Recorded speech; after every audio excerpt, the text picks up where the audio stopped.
On the review of Pleasant Day in behalf of Government of Nexibar Cities by General Order 792615, ang promotion na ito ay binibigay sa mga police officers ng Nexibar City matapos nilang maipakita ang lahat ng kagalingan sa kanilang kahusayan at kahandaan dahil sa kanilang husay at kagalingan sa mga misyon at operasyon laban sa kriminal na sumisira sa kaayusan ng kapayapaan ng syudad. Lagi nilang pinamamalas ang kanilang katapangan at kahandaan anumang oras at okasyon. Kamakailan lamang pinakita nila ang paghuli sa mga kriminal at ligtas ang mga sibilyan sa posibleng kapahamakan. Binibigyan nila tayo ng mabuting ehemplo kung paano maging isang tapat at mabuting alagad ng batas. Nexibar City, PNP, Police Department, General Order 7926, ang promotion by following names indicated are promoted to and permanent status effective at this day. Ravitz Ocampo, Police Corporal, promoted to Staff Sergeant.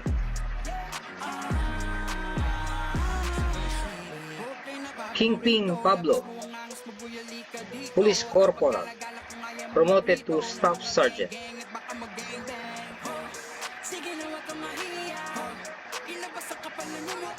Bang Xiang, Talong, tawag ka. Police Staff Sergeant, promoted to Master Sergeant. Jalil Abdul, Police Corporal, promoted to Staff Sergeant. Ian Pablo, Police Corporal, promoted to Staff Sergeant. Ewan Pablo, Police Corporal, promoted to Staff Sergeant.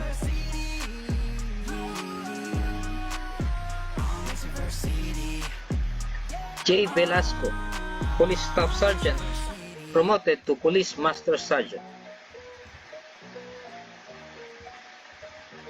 Sakim Abdul, Police Corporal, promoted to Police Staff Sergeant.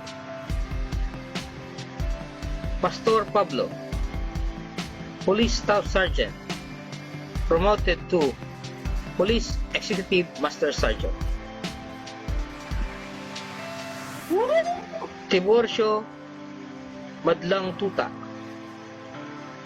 Police Corporal, promoted to Police Staff Sergeant.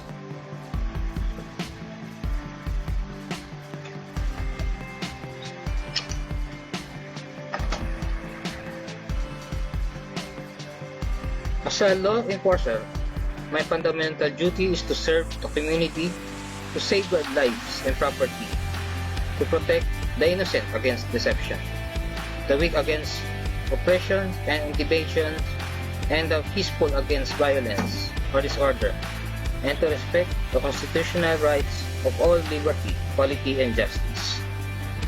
I will keep my private life as my example to all and will be held a manner that does not bring credit to me or my agency. I will never act officially or permitted person feelings, politically beliefs, aspiration. I recognize the badge of my office as a symbol of public faith and accept it as a public trust to be held so long as I am true to the ethics of the police services. I acknowledge that I am alone and responsible for my own standard of my professional performance and will take every reasonable opportunity to enhance and improve my level of knowledge and be myself before God, my chosen professional as law enforcement. Now, we can hear the voices from our beloved Mayor, Ben Delugo. Sir?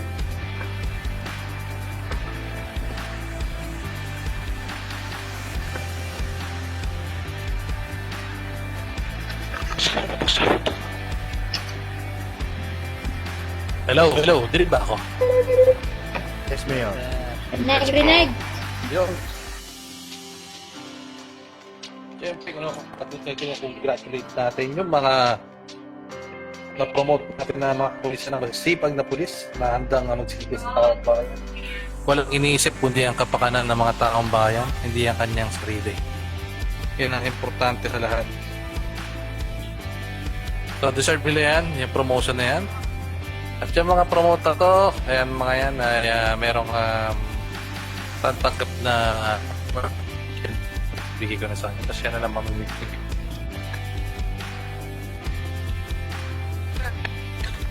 Pagpatuloy nyo lang yung service nyo sa taong bayan, iwasan nyo yung pagiging makulit. Saglit lang.